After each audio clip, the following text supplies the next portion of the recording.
Hey everyone, hope you all are doing great. কাল সন্ধেবেলা আমি আর ইন্দ্র হঠাৎই ভাবলাম চলো মুভি দেখতে যাই।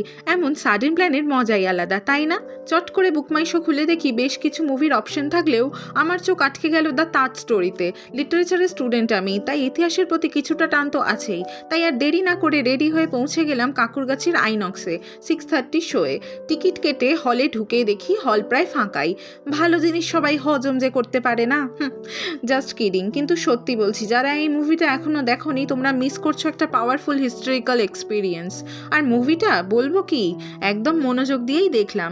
দ্য তাজ স্টোরি শুধু সিনেমা নয়, যেন একটা বাস্তব সময়ের চোখে দেখা চিত্রপট।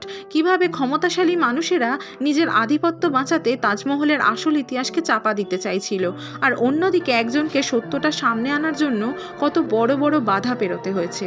পরিবার হারানোর ভয়, নিজের মানুষ হারানোর যন্ত্রণা, সব কিছুর মাঝেও সত্যের লড়াইটা যে কত কঠিন সেটা মুভিতে দারুণভাবে দেখিয়েছে।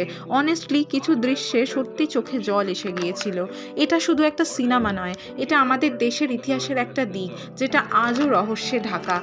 আজও এই কেস কন্টিনিউ চলছে। চলো আর স্পয়লার দেব না, তাহলে তোমাদের সিনেমাটা দেখার ইন্টারেস্টই নষ্ট হয়ে যাবে।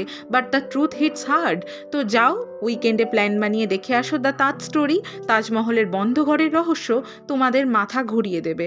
ওকে guys, see you in the next video. Enjoy your time, stay positive.